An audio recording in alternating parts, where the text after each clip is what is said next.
Mau jadi kekasih Allah? Allah mengatakan innallaha witrun yuhibbul witra. Allah itu witir, esa, dan menyukai, mencintai, jatuh cinta kepada orang yang istiqomah mendirikan salat witir. Mau mengamalkan salat witir? Ya, biar mantap antum kayak butuh ijazah ya. Ya udah aneh ijazahin deh ya. Hajaztakum ya. Al-mudawamah ar-riyadah wal mujahadah bi salatil witri walau kana rak'atan fi kulli lailah. Ya, aku ijazahkan siapapun yang hadir untuk riyadah, mujahadah, berwitir walaupun 1 rakaat setiap malam. Walaupun cuma sebelum tidur. Syukur-syukur bisa dilakukan sebelum sepertiga malam terakhir berakhir. Ya.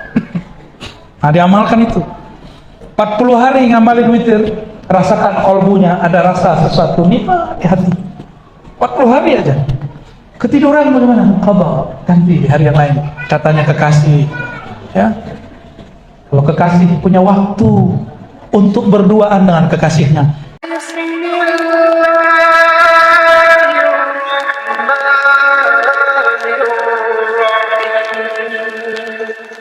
Kan 3 kali aja kita buang. Dan meskipun ada hadis khairul qurun qarni, sebaik-baik umatku yang hidup di kurun itu 100 tahun.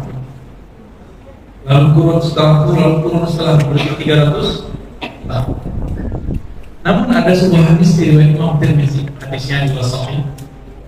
Ummati kal matar, umatku seperti air hujan. La yudra awwalu khairun, awalnya yang baik atau akhir yang baik, sama-sama baik. Itu air hujan, benar kan? Yang pertama membersihkan kotoran, yang terakhir mengisi yang sudah bersih. Yang pertama membersihkan kotoran, benar.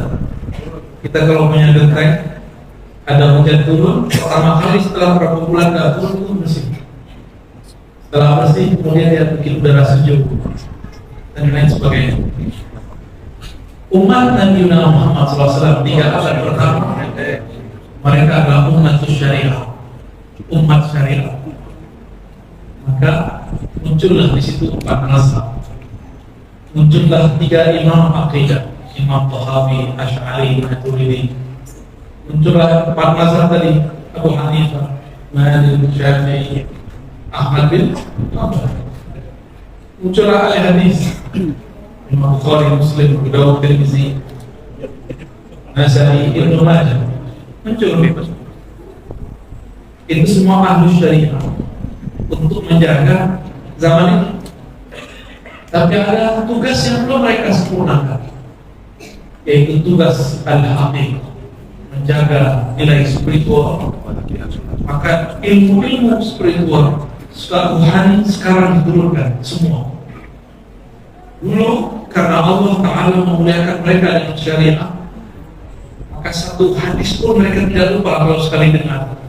Kata Imam Ahmad, kata Imam Bukhari, kata Imam Tirmizi, kata Imam Abu Dawud, sama Imam ahli hadis.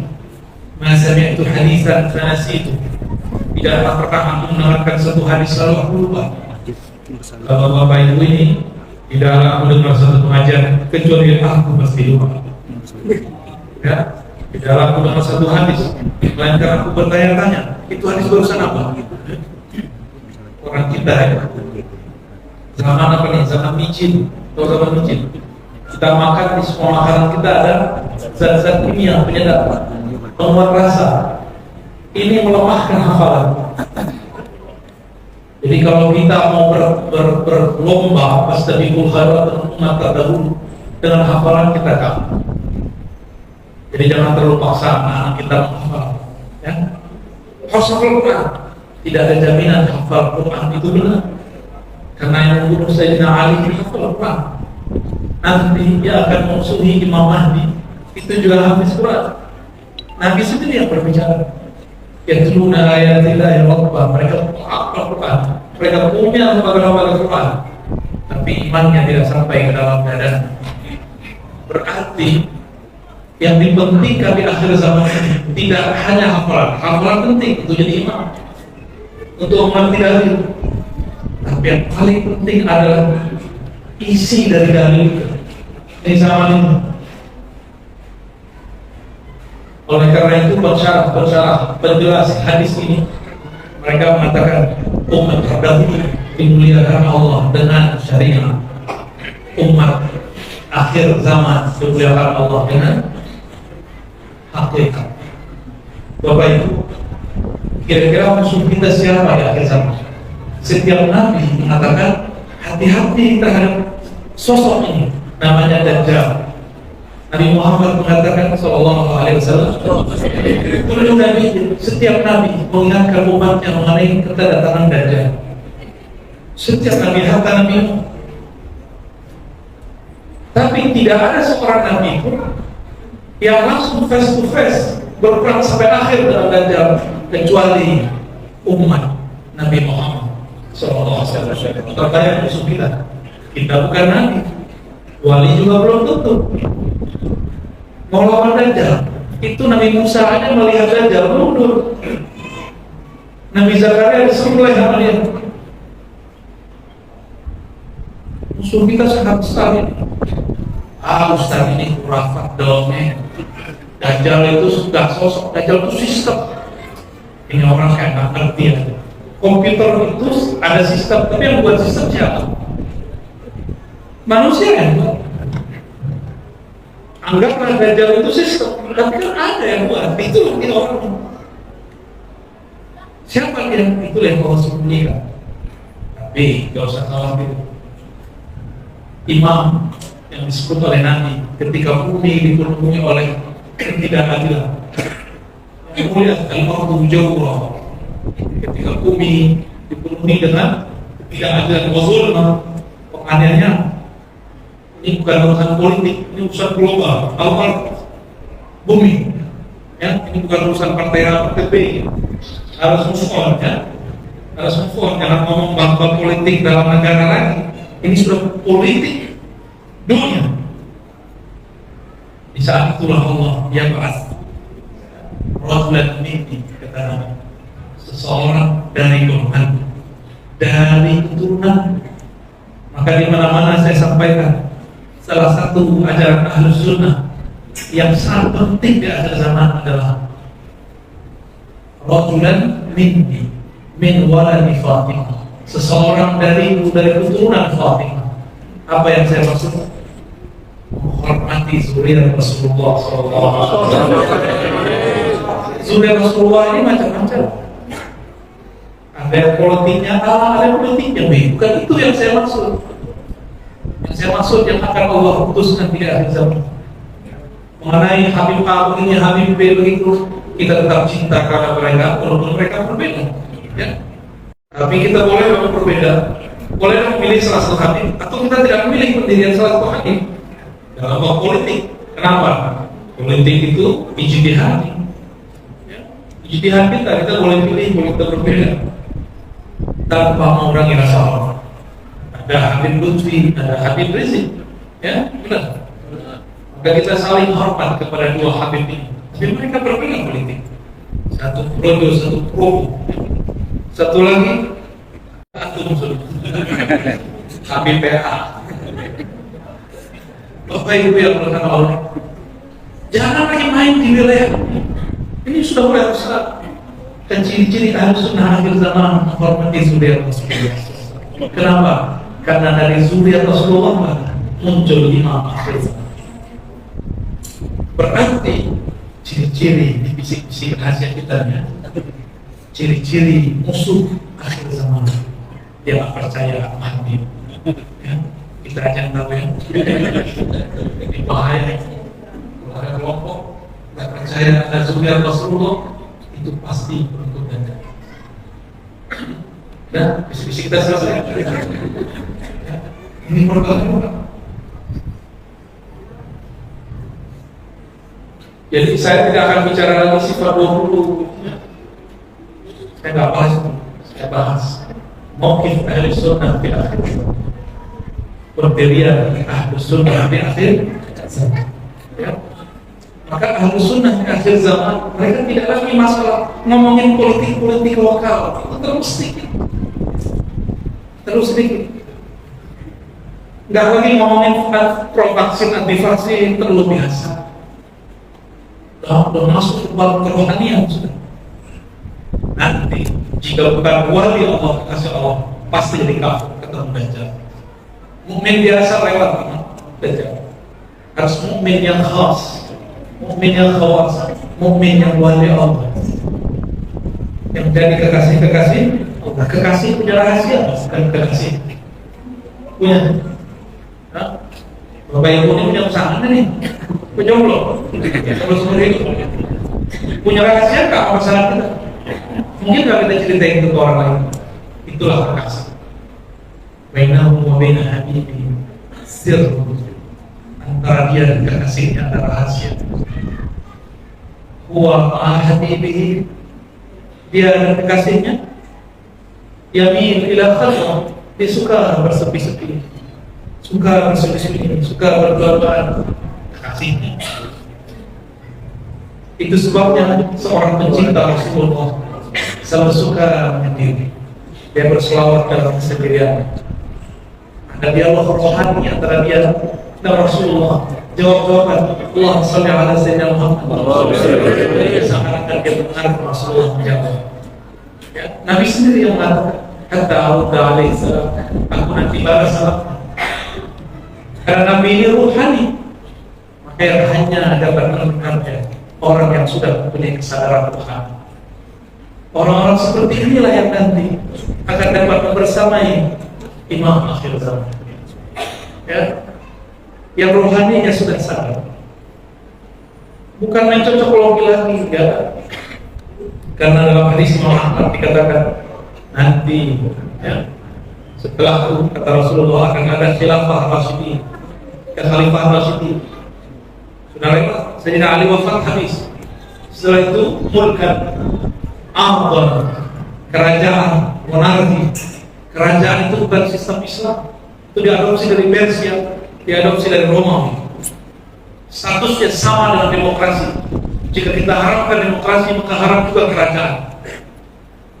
Jadi orang-orang yang mengharapkan demokrasi, dia telah berpikirnya, kalau ente harapkan demokrasi, harapkan juga sistem kerajaan, mamlaka, sultan, harus diharapkan. Turki Utsmani mundur ke belakang, Abbasiyah, Umayyah, semuanya adalah mamlaka. Dan mereka masih kadang-kadang masih abad, masih modern, masih menggigit, ingin berusaha untuk mempertahankan syariat. Tapi ya, setelah itu mulkan jabbar, kalimatnya mulkan, kerajaan, bukan demokrasi, kerajaan yang diktator. Dan tidak ada sebelum negara-negara modern muncul, kecuali dulu kerajaan-kerajaan itu semuanya diktator. Ya, semuanya. Katanya orang mau mengembalikan Daulah Turki Utsmani. Saya tidak, itu yang saya mau. Karena dinasti Utsmani itu juga ada kezaliman-kezaliman di antara mereka. Ya. Keadilan-keadilan dalam diri mereka.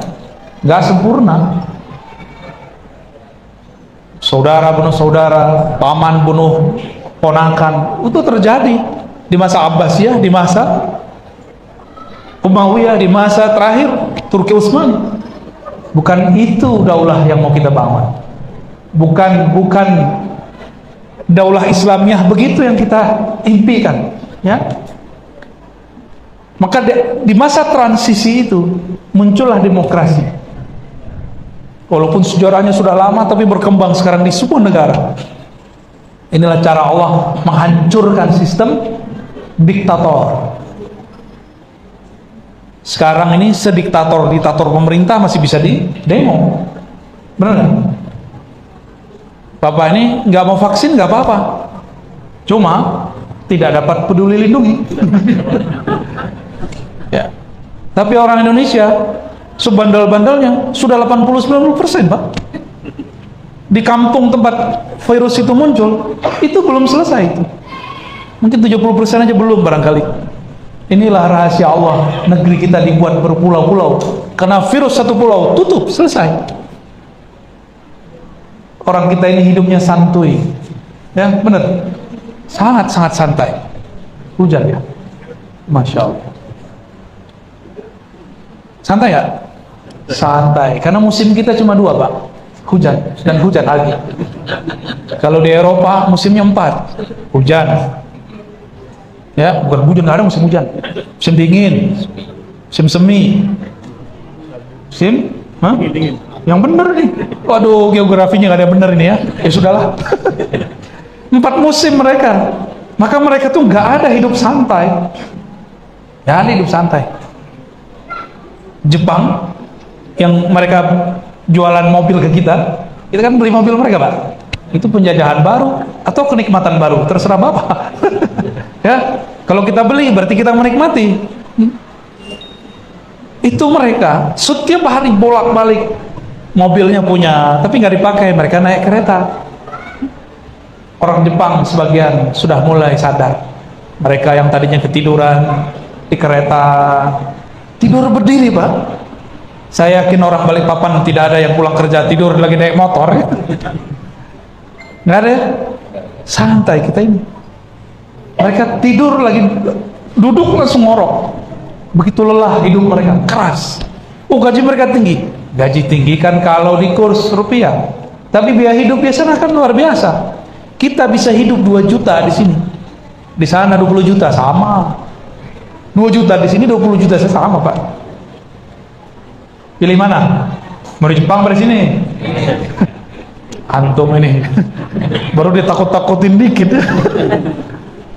Bapak tahu nggak kalau di Prancis itu hidup berat, gaji dipotong 60%, bayar asuransi, bayar pajak, sekolah sih gratis, biaya kuliah murah, lebih murah daripada universitas negeri di negeri kita, lebih murah. Cuma gaji dipotong. Makanya orang di sana nggak berani beli rumah bagus-bagus kecuali itu dia konglomerat besar. Biaya pajaknya tinggi. Ini saya yakin wajah-wajah nggak bayar pajak ini. Hah? Jujur saja lah ya. Nggak ada yang bayar pajak itu. Pajak kendaraan aja kadang mati berapa bulan ya. 2 tahun malah. Santai sekali negeri ini. Terus antum masih bilang nggak adil. Antum yang nggak adil. Ya kita yang nggak adil. Oh negara yang ini begini, ente kan nggak tahu negara itu sebenarnya bagaimana, ya? Suaranya masih jelas? Jelas. Di akhir hadis Nabi mengatakan, pemerintahan yang akan mentadbir alam semesta, akan mengurusi alam semesta nanti, bukanlah mulkan adhan, bukanlah mulkan jabbaran, bukanlah khulafa rasyidin, tapi apa? Summa yakunu khilafatan, akan ada khilafah ala minhajin nubuwah, akan ada khilafah. Khilafah itu artinya pemerintah yang menggantikan, itu artinya khilafah.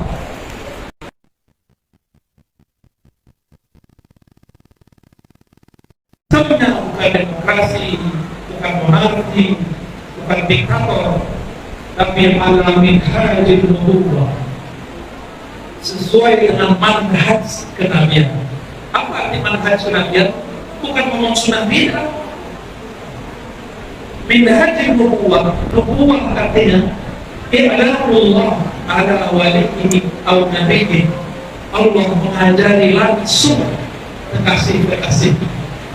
Maka imam akhir zaman itu dan wazir-wazirnya dan semua tentara-tentaranya, bahkan rakyat-rakyatnya di kedua-keduanya kondunya dibimbing langsung oleh Allah,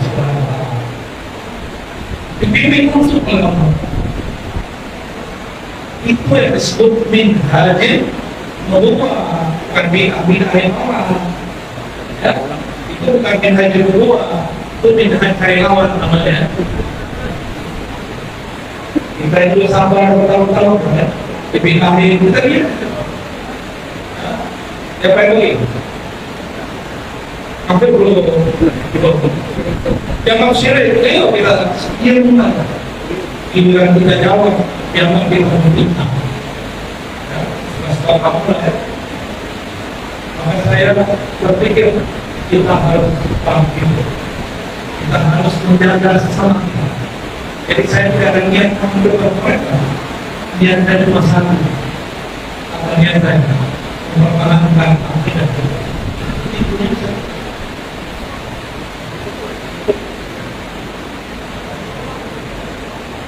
Itu suara keluar.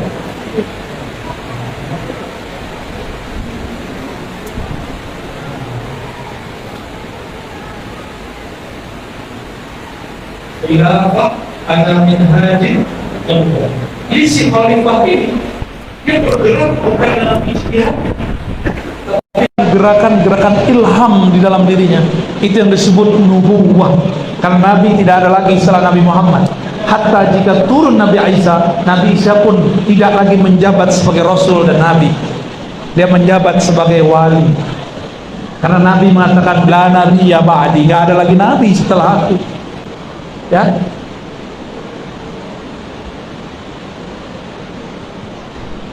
Jadi Dajjal itu sosok asli, Pak. Itu ada benar. sosok asli ada orangnya. Jangan sok-sok menafsir lagi. Di kampus banyak sekali kawan saya. Oh, itu sebuah sistem. Sok-sokan, sok paham, gak ngerti uskur, gak ngerti diam aja. Ya? Kita kalau tidak paham kita katakan wallahu a'lam bishawab. Bapak Ibu yang bukan Allah, dikatakan di dalam hadis bahwa imam akhir zaman itu ciri-cirinya ismuhu yuwadi usmi, isimnya yuwadi sesuai sama dengan isimku. Di banyak kajian saya sudah menjelaskan apa arti isim. Di Martapura di sekumpul ada Abah Guru Sekumpul. Beliau dulu lama menjelaskan makna Ahmad. Bahkan beliau mendendangkan, mensyairkan ismuhu Ahmad. Benar. Dalam salah satu ta'lim ma'rifat beliau mengatakan ismuhu Ahmad. Ternyata di luar persakaan orang beliau menjelaskan Ahmad itu adalah satu rahasia huruf. Ahad, Ahmad. Alif itu ahadiyatullah al-jariyah fil asma'i was sifat. Jadi alif itu, ini adalah sifat yang ada pada Al-Mahdi. Apa itu? Di dalam dirinya ada tauhid yang sangat mantap tentang Allah itu Esa, sehingga dia mengerti rahasia nama dan sifat Allah. Maka Al-Mahdi itu dia tahu asrar-asrar nama dan sifat. Dan itulah dia nanti perang, Pak, dengan huruf-huruf itu. Kita belum kebagian ilmunya, ya, karena kita belum tentu bagian dari mereka. Itulah rahasia. Kenapa alif lam ra, alif lam mim, kaf ha ya ain shad. Ini beliau namanya Pak Haji Hamim, ya? Tuh Hamim. Itu orang Arab bingung artinya apa. Ahlu syariah mengatakan wallahu a'lam bimuradi, Allah lebih tahu maknanya. Tapi bukan berarti itu maknanya. Maknanya diketahui oleh warasikhuna fil ilm, orang-orang yang mendalami ilmunya. Disebut alif lam ra itu huruf, bukan huruf atau kata, maka disebut ilmu huruf. Dulu Abah Guru Sekumpul salah satu orang yang memahami itu ilmu huruf, maka dia menjelaskan itu alif ahadiyatullah al-jariyah fil asma'i was sifat, keesaan Allah yang rahasianya mengalir pada nama dan sifat-sifatnya. Maka wali di akhir zaman Allah izinkan menggunakan nama-nama Allah untuk jadi senjata, ya. Jadi nanti nama Allah jadi senjata, Pak. Karena nama Allah itu ada huruf-hurufnya. Satu huruf itu udah ada malaikat banyak di situ. Inilah rahasia, inilah oleh-oleh saya malam ini. Tolong diamalkan, kalau sudah diamalkan tolong diistiqomahkan, ya. Dalam hadis Abu Dawud Imam Abu Daud menyebutkan satu riwayat mengenai asrar 3 ayat terakhir surah Al-Hasyr. Wallahu alladzi la ilaha illahu. Apa kata beliau? Rasulullah bersabda, apabila ada seorang hamba membaca a'udzubillahi samiil alim minasyaitonir rajim 3 kali, lalu membaca huwallahu alladzi la ilaha illahu sampai akhir, maka Allah akan kirimkan 70.000 malaikat untuk mengawal orang ini. Jika dia baca pagi, Allah kawal dia sampai sore. Jika dia baca sore, Allah kawal dia sampai pagi. Mau Pak? Mau ngamalin? Mau ngamalin ya? Amalin. Itu dahsyat sekali. Ada apa dalam 3 ayat terakhir ini? Ternyata itu adalah ayat, satu hurufnya ada ribuan malaikat yang memikulnya. Hu Allah, pada hu, pada waw, pada alif, pada lam, ha. Itu ada asrar semua. Ada rahasia-rahasia Allah semua. Ilmu ini sempat hampir punah. Semoga ilmu ini bangkit kembali. Ya, bukan untuk buat raja loh Pak ya. Bukan buat jimat, bukan ya. Wali Allah nggak butuh jimat. Walaupun ada hukum khusus mengenai jimat, apakah dia haram atau halal, apakah dia musyrik atau tidak musyrik, ada hukumnya. Ada kalanya dia musyrik, ada kalanya dia tidak musyrik. Ya, kalau orang yang nggak paham, dianggap musyrik semua. Kekuatan huruf, kekuatan kata-kata, kita mungkin kurang percaya dengan kekuatan huruf dan kata-kata. Bapak Ibu, kalau ada P terus disilang miring, itu artinya apa? Tuh, udah ngerti kan ilmu huruf? Tapi itu huruf parkiran. Ada S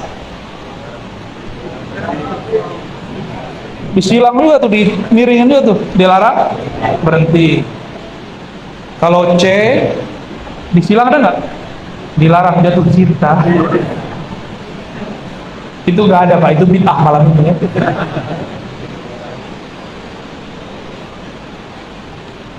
Kita ini memerlukan huruf-huruf itu.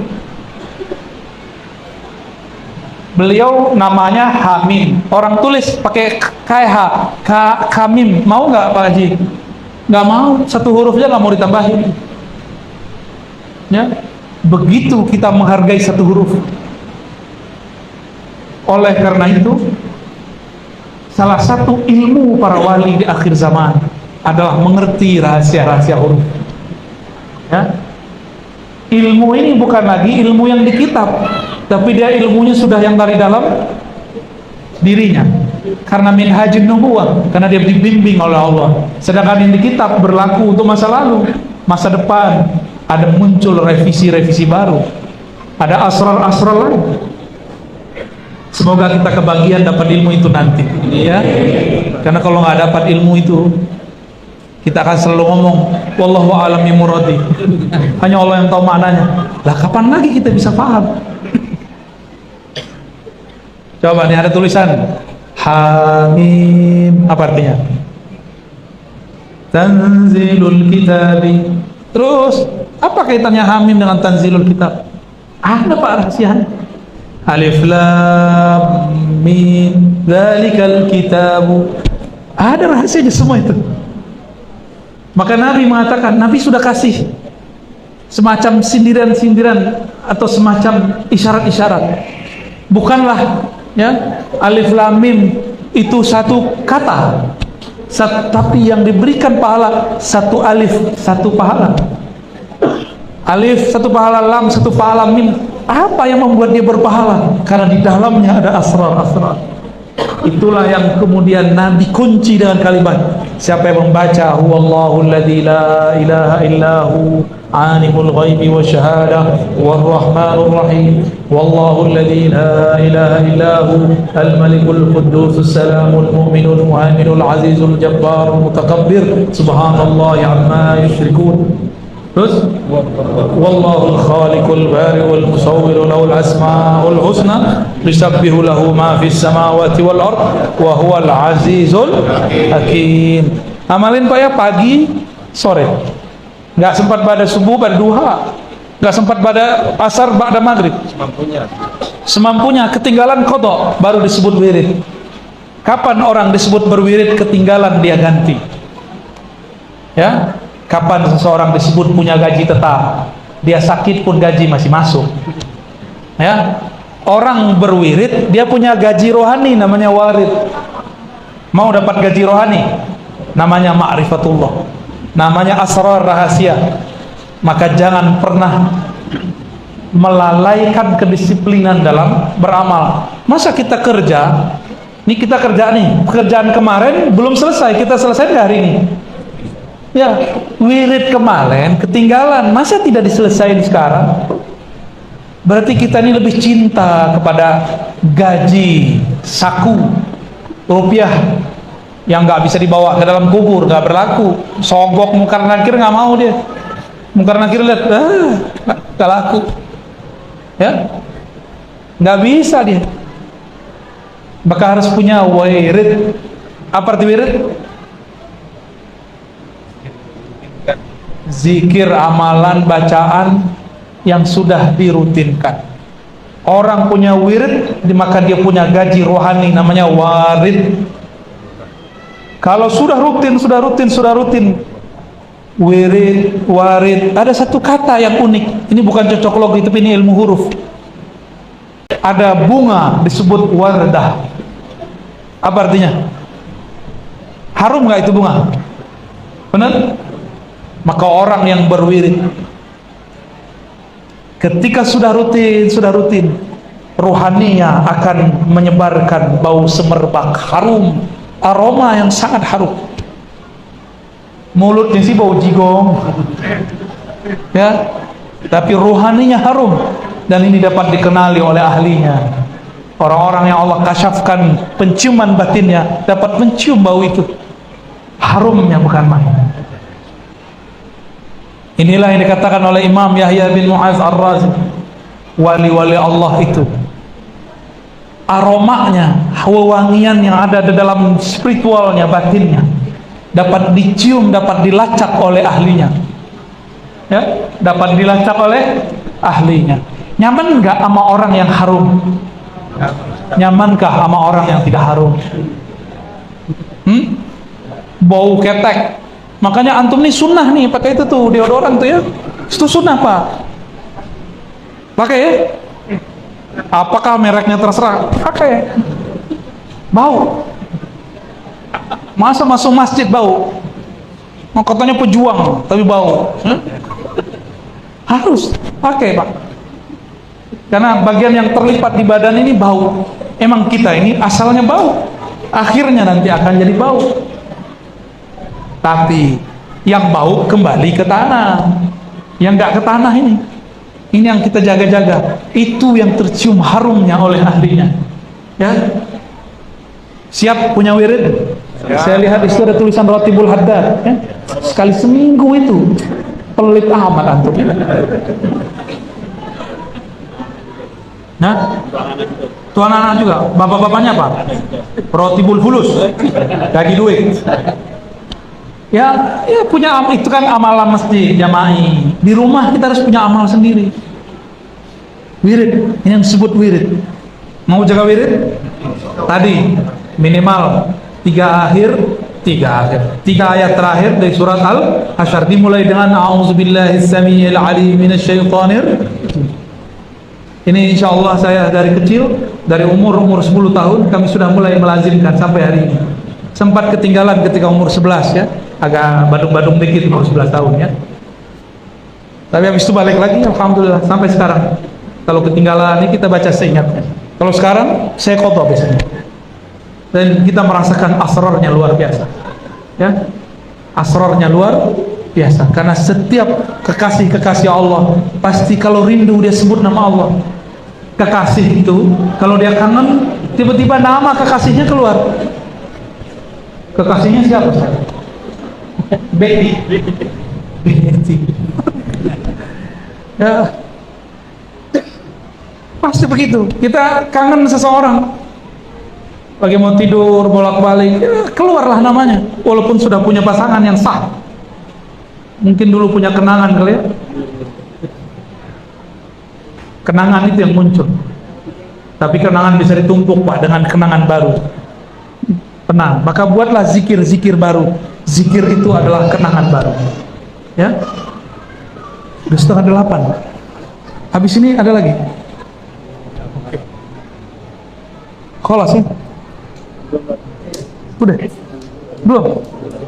Oh sampai jam 8. Antum mau nanya atau aneh mau terusin? Terusin dulu. Curang ya. Baik. Para sahabat itu amalannya sederhana Pak.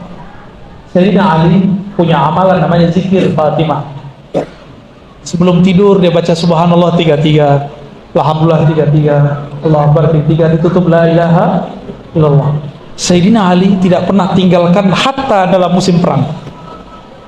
Ketika perang Siffin, beliau sempat tertunda tapi beliau qada segera. Jadi salah satu asrar wiridnya Sayyidina Ali sederhana nggak? Subhanallah 33, alhamdulillah 33, Allahu akbar 33, la ilaha illallah. Tapi rutin sebelum tidur. Kita gimana mau jadi wali? Sebelum mau tidur main handphone. Antum menjadi wali Google aja lah. Wali Facebook. Ya. Kutub Ghausnya itu. Siapa yang punya Facebook? Siapa? Mark siapa tuh? Waduh.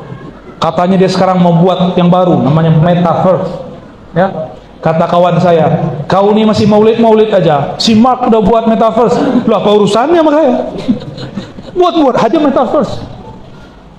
Nggak ada urusannya sama kita. Nggak nyambung mau batalin maulid tapi pakai Metaverse, nyambung nggak?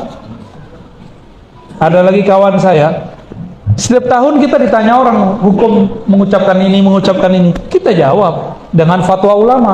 Kata dia, saya nggak pakai Metaverse juga. Hari gini udah ada Metaverse, udah ada Google, udah ada Android, masih aja bahas-bahas begituan, nggak level. Ya bagi dia, ya. Jadi dia menggunakan suatu hujah yang nggak nyambung nggak? Facebook, Metaverse sama fatwa, nggak nyambung. Yang ada itu ntar difatwain bid'ah sama orang. Jadi kita ini kalau mau sok-sok kritis, yang benar kritisnya.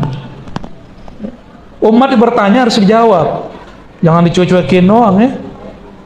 Baik, Bapak Ibu yang bukan Allah, itu Sayyidina Ali punya wirid sesederhana itu. Namun yang membedakan Sayyidina Ali bukan hanya wiridnya, tapi Sayyidina Ali dari kecil beliau memahami ilmu Rasulullah SAW.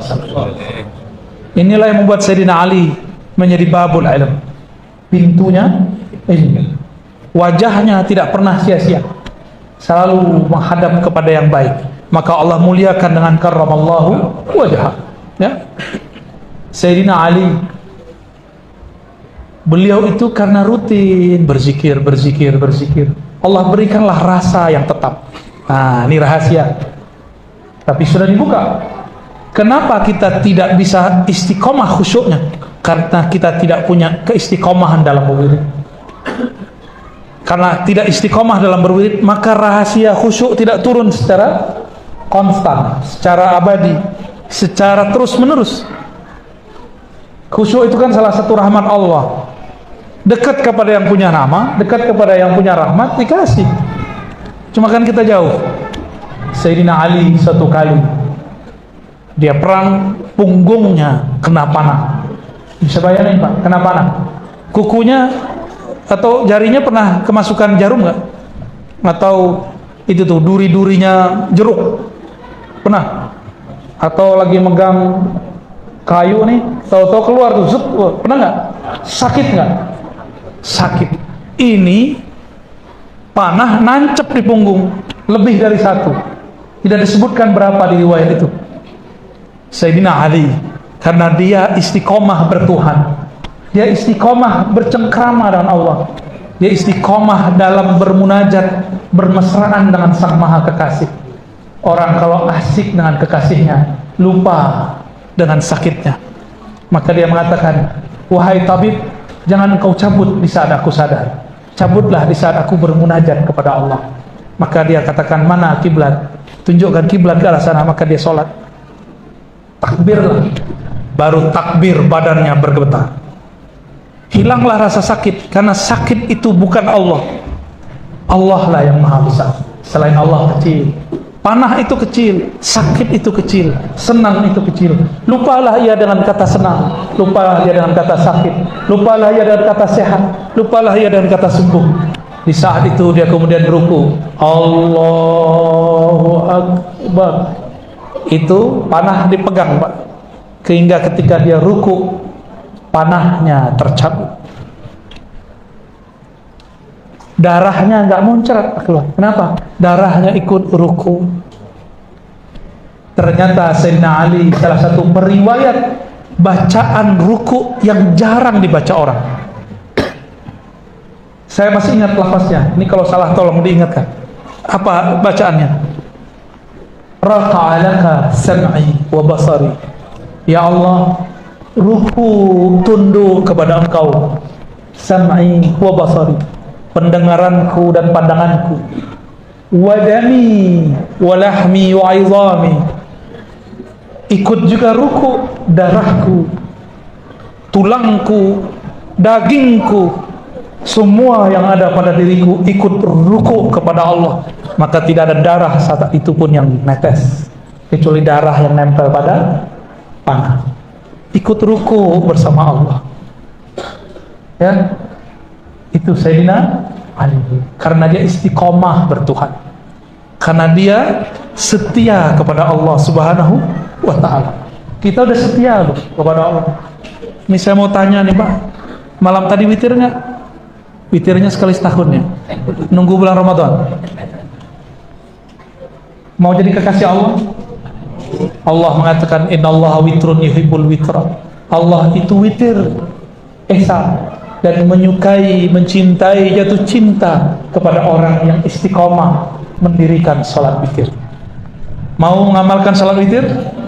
Ya, biar mantap, antum kayak butuh ijazah ya.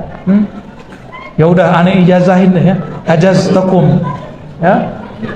Al-mudawamah, ar-riyadah wal mujahadah bi salatil witri walau kana rak'atan fi kulli lailah. Ya, aku ijazahkan siapapun yang hadir untuk riyadah, mujahadah, berwitir walaupun 1 rakaat setiap malam, walaupun cuma sebelum tidur. Syukur-syukur bisa dilakukan sebelum sepertiga malam terakhir berakhir. Ya, nah diamalkan itu 40 hari ngamalin witir, rasakan kolbunya ada rasa sesuatu nikmat di hati. 40 hari aja. Ketiduran bagaimana? Qadha, ganti di hari yang lain. Katanya kekasih, ya. Kalau kekasih punya waktu untuk berduaan dengan kekasihnya. Sholat berjamaah, kita amal sosial. Tapi kekasih, dia punya waktu khusus bersama kekasihnya. Siap jadi kekasih Allah? Ya, jaga sholat. Udah banyak amalan Tuhan sebutin dari tadi, ya. Itu cara untuk merawat cinta kepada Allah Subhanahu wa ta'ala. Bapak Ibu yang melakukan Allah, jika ini kita lakukan, maka sang warid turun. Warid artinya anugerah, atau saya boleh sebut gaji rohani. Apabila nanti datang kesusahan rohani, gaji rohani inilah yang nanti akan membayar kesusahannya. Ya, Insya Allah. Semoga bermanfaat. Barangkali kalau ada yang mau ditanya, silakan ya. Silakan diatur. Siapa tadi ini? Baik. Langsung pertanyaannya, jangan curhat.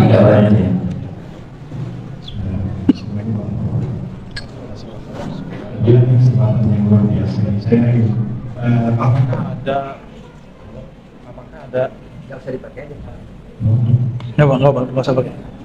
Apakah ada pembantuan untuk tes bagi kita yang tidak pernah berbaikat seperti batalnya seperti itu? Jadi saya pernah berbaikat besar di suatu tarekat walaupun lewat khalifah saja di karena musim tidak di Indonesia, mungkin sejak tahun saya maju. Terus berlangsung waktu ini lama, saya tidak malas menjalani yang begitu apa segala awal itu. Apakah itu disediakan data oleh anak saya? Baik.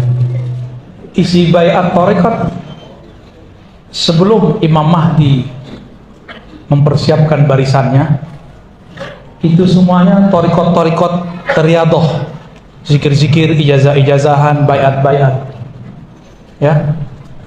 Isi baiat ya talqin zikir, ya kan? Isinya talqin zikir itu kan menanam biji cinta, biji asma di dalam kolbu. Kalau tidak diamalkan, itu biji nggak tumbuh, bahkan dia membusuk. Maka perlu diulang kembali. Tapi saya tidak terima baiat. Di thariqat saya ta'lim, ta'allum, talqin. Talqin itu nomor 3. Khidmah, talqin. Ya, talqin itu hanya salah satu aja. Isi baiat sama dengan talqin. Bedanya di situ kita buang kalimat sumpah setia. Karena yang berhak menerima baiat itu cuma Al-Imam Al-Mahdi. Ini menurut hemat saya. Maka dalam thariqat saya sudah nggak ada baiat. Yang ada cuma ta'allum, ta'lim, khidmah, talqin. Dan ada 7 ya. Itu persiapan untuk menyongsong thariqatnya Imam Al-Mahdi. Jadi itu biji talqinnya, biji baiatnya sudah gosong itu. Ya, harus diulang, harus tanam ulang. Diperbaharui, jaddidu imanakum. Perbaharui iman kamu. Gimana caranya? Cari orang ahli la ilaha illallah, ulang lagi kalimah itu masuk. Ya, ditanam lagi kalimah itu ke dalam kolbu, nanti dia hidup lagi. Ya. Makanya kalau baiat, talqin zikir, nggak usah gaya-gayaan, harus syekh dari ini, syekh dari itu, nggak mesti. Kalau mau baiat zikir, mau talqin zikir, istikharah dulu, jangan ikut-ikutan. Itu syekh-syekh yang dari luar negeri kan dia cuma ingin mendorong orang tempatan supaya rajin, bukan berarti mau bikin umat tempatan kemudian ikut dia mulu. Enggak, saya yakin mereka tidak bermaksud begitu. Ya, thariqat beliau kan Naqsyabandi, Al-Hakam di Sumatera, Pak, dari ujung Sumatera sampai Lampung Naqsyabandi semua dan sanadnya sama. Cuma kami nggak pakai udem-udem gitu aja. Maka saya ngobrol dengan, ini kan ada orang murid-murid beliau nih Pak, ini murid beliau nih. Ngobrol nyambung karena satu sanad. Bedanya ya, kalau beliau adabnya sangat tinggi, kalau kita adabnya rendah, itu aja bedanya. Beliau menjaga saat adab pakaian, beliau jaga. Kalau kita pakai kopiah hitam, kopiah begini udah cukup lah ya. Itu aja bedanya. Sama zikir yang diamalkan beliau sama dengan mursyid-mursyid yang mengamalkan zikir itu di negeri kita sama. Jadi nggak usah khawatir, tidak adalah satu masa kecuali ada wali Allah. Karena kalau nggak ada wali Allah, itu hancur bumi langsung. Belum ketemu mursyid gimana? Istikharah, musyawarah. Istikharah kepada Allah, musyawarah kepada orang alim dengan ilmu ini. Jangan musyawarahnya sama orang yang hasad, ya, yang ngerti ilmu ini, gitu ya. Silakan dicari lagi guru yang tepat, ya. Dan ini sama berlaku untuk siapa saja yang dulu pernah talqin kepada seorang guru, baiat kepada seorang guru, lalu kemudian malas mengamalkannya, bertahun-tahun tidak mengamalkannya. Tiba-tiba muncullah Ar-Razi membahas apa yang antum amalkan dulu. Mewek-mewek aja ngeliat videonya ya. Banyak itu Pak. Terus mau diapain? Ya harus tanam ulang. Tanam ulang itu. Karena kalimahnya sudah mati di dalam. Kan kalimah thayyibah di dalam surat Ibrahim dipermisalkan seperti syajarah thayyibah. Pohon yang subur. Ya. Harus diinstal ulang kalau bahasa anak milenial ya. Harus di-download lagi. Kalau kita nih orang tua-tua, pohon ya toncepin lagi gitu ya. Tanamin lagi, siram lagi. Ada rumput tumbuh, jangan dipangkas sama yang kita tanam itu. Ini ada orang kesepakatan hijrah sama pohon-pohonnya dia pangkas ya. Syukur-syukur tumbuh lagi. Ini nggak tumbuh, Pak. Syukur-syukur tumbuh banyak cabangnya. Ini nggak bercabang sama sekali. Bapak Ibu yang bukan Allah, itu pentingnya ya, berguru ya. Dicarilah guru ya yang dalam negeri lah, masih banyak. Ini wali-wali Pak banyak sekarang di dalam negeri. Karena Nabi mengatakan al-hikmah yamaniyah. Hikmah itu yamaniyah, bersifat Yaman. Itu orang Yaman udah banyak pindah ke Indonesia. Baik yang Arabi sayyid atau Arabi tidak sayyid. Pindah ke sini.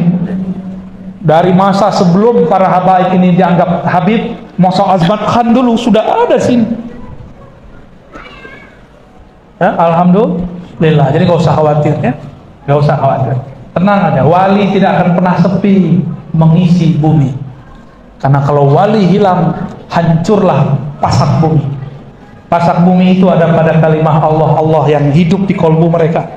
La taqumu sa'ata la yuqalu fil ardi Allah, Allah. Tidak terjadi kiamat sampai tidak ada lagi yang membaca Allah. Yuqal diajarkan, dikatakan, berarti ada guru, ada murid. Maka kami mengistinbatkan hadis ini selama masih ada talqin zikir, selama masih ada orang mengajarkan ma'rifatullah, masih ada guru, masih ada murid, masih ada sanad, masih ada ijazahan, insyaallah kiamat masih bisa diundur, Pak. Ya, insyaallah ya. Ya. Lagi, Fadhal. Satu lagi ya. Bismillahirrahmanirrahim. Assalamualaikum warahmatullahi wabarakatuh. Waalaikumsalam. Ini berkenaan dengan penciptaan malaikat di dalam kitab Mustadrak Imam Al-Hakim ketika disebutkan di Adam bertawassul kepada Muhammad, bertawassul dengan nama Nabi Muhammad maka diampunilah dosanya. Maka keluarlah hadis laulah Muhammad ma khalaqtu ya Adam, atau di hadis lain laulah ma khalaqtu ya. Pertanyaannya, apakah nur malaikat itu terpancar juga dari nur Muhammad sallallahu alaihi wasallam? Sekian, assalamualaikum warahmatullahi wabarakatuh. Assalamualaikum. Pertama perlu saya sampaikan bahwa itu bukan hadis Nabi tapi ilham qudsi. Ya, yang turun kepada wali-wali menjelaskan makna ayat wa ma khalaqtul jinna wal insa illa liya'budun. Maknanya laulaka ya Muhammad ma khalaqtu al jinna wal insa wal aflaq. Ya, itu maknanya. Pertanyaannya bagus, apakah nur malaikat bersumber juga dari nur Muhammad sallallahu alaihi wasallam?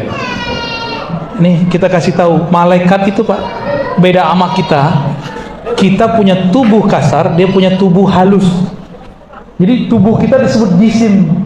Dia punya jisim, kita punya jisim. Tapi jisim kita beda dengan jisim dia. Jisim kita jisim jasmani.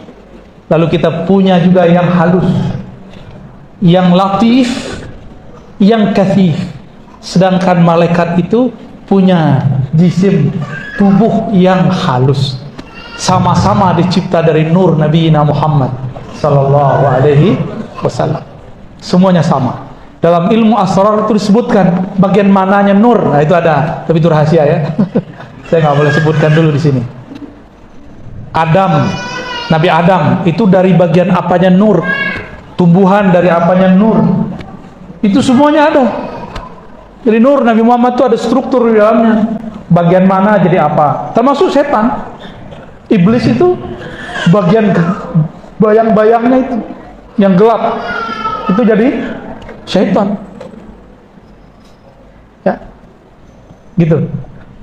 Jadi semuanya dari nur Sayyidina Muhammad sallallahu alaihi wasallam. Kata kawan, nggak ada nur-nur. Ya sudah, ente nggak percaya juga nggak wajib percaya kok ya. Kita ngaji ala kita aja ya. Ya, dia nggak percaya, nggak ada paksaan ya. Ini kan cara menjelaskan hubungan Allah dengan alam. Allah itu kan maha transenden, tak terbayangkan. Qadim. Kita ini baru, nggak pantas disandingkan langsung. Maka penghubungnya itulah nur. Itu. Di dalam nur itu ada lagi, namanya ruh. Ahmad. Maka disebutlah Ahmad Ruhullah. Inilah yang kita kaji beberapa waktu yang lalu. Ketika Allah mengatakan nafakhtu fihi min ruhi, setelah tubuh manusia siap, aku tiupkan rohku, sebagian dari rohku, atau aku tiupkan dari rohku, bukan zatku, rohku.